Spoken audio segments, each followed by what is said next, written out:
Hi there, it's Drew with Franchoice again. Good morning, afternoon, evening, wherever you may be in the world. But hey, I just want to take a quick minute and thank everybody for those who have sent in messages and feedback and comments, and also the text messages I've got. I've heard from a lot of people who I haven't talked to in a while, and they just kind of weren't aware exactly what I do in terms of helping people find franchises. So thank you all for the feedback. It's very encouraging, and I'm going to keep doing these videos. So had a couple cool ideas come in for new topics, and so what I'm going to talk to you about right now is I kind of touched on it on a previous post, but I'm going to go a little bit more in depth right now. And what it is it's an ownership model that's called semi-absentee ownership, and it basically, what this means is these are manager-run business models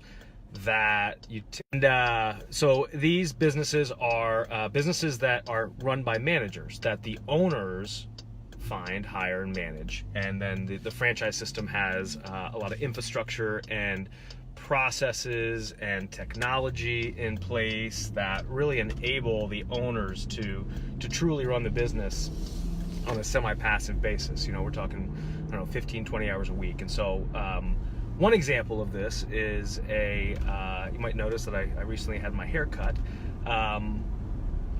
Value Hair Care is a space in the franchise world that is that has been notoriously franchised very successfully, and most of the business models are semi-absentee.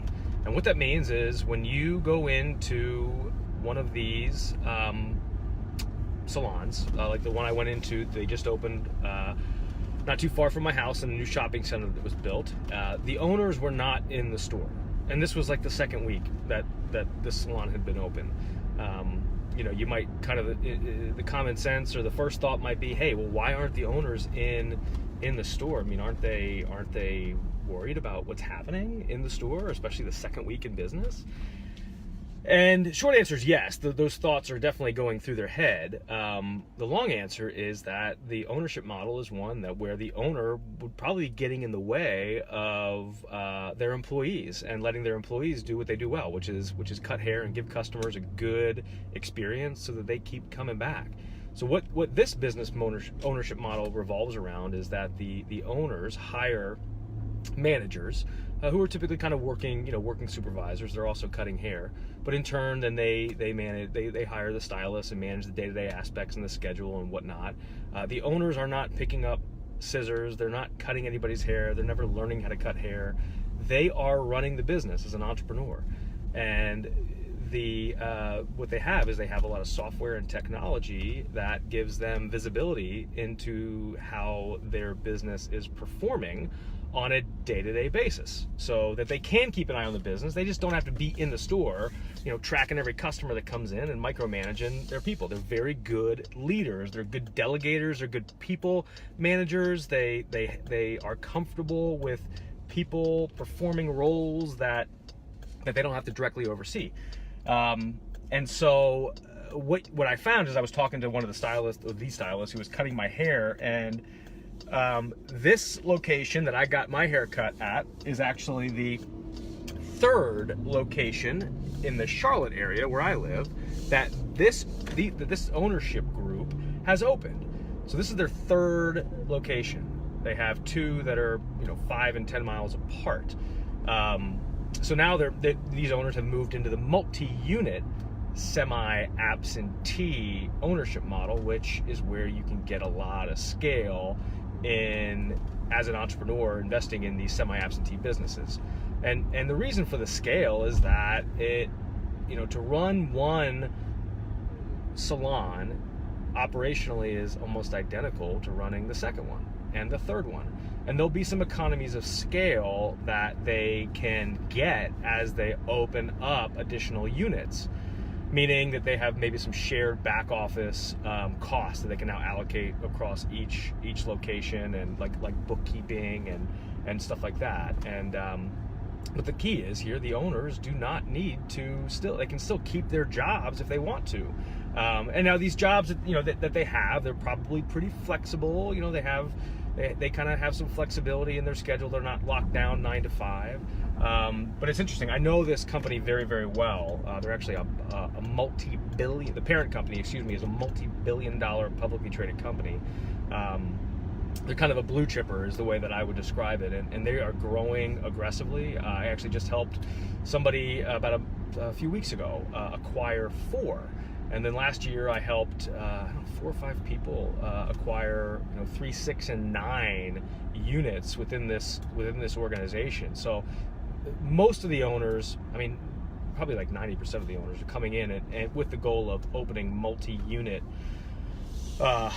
businesses, and that is the opportunity that can really be created with these semi-absentee business models. So it's interesting. I'm also working with somebody who's building out kind of a transition plan away from the corporate world in like a 3 to 4 year timeline, where in 3 to 4 years they want to be completely out of the W-2 world, the corporate world, and so they are working with me right now to find. We're focusing on semi-absentee businesses, and they're in the process of doing the research and whatnot. But their goal in 4 years is to have a multi-unit operation up, running, and cash flowing, so that they can then transition out of their W-2 income and into their full-time business, and then continue to expand it if they want. And that's a good way to go about it, especially right now in a very healthy economy where it's not hard to fund these businesses, and these businesses are gonna require funding of anywhere between $250 to $350, maybe $400,000, kind of depends on the business. And there's a lot of different ways that you can capitalize these businesses. And interestingly, the way that you fund your first unit might be different than the way that you fund your second and third, fourth, fifth, and sixth unit, right? As your operation continues to expand and different opportunities for funding open up. So I got my hair cut at this local franchise, and just did some digging, and it's a great company, and I've gotten to know them well over the years, and so anyways, but I thought it was a really good example of this semi-absentee ownership model that, again, is kind of not something that you're going to really see too advertised on the internet or anything about franchising. It's one of these things that you really need, you would uncover by having conversations with me or watching this video or whatever. So I know about a lot of semi-absentee businesses that are out there, so and I'm happy to chat with anybody if anybody's interested. But anyways, keep the comments, keep the ideas coming, keep the feedback coming. It helps me to keep doing these videos. All right, everybody,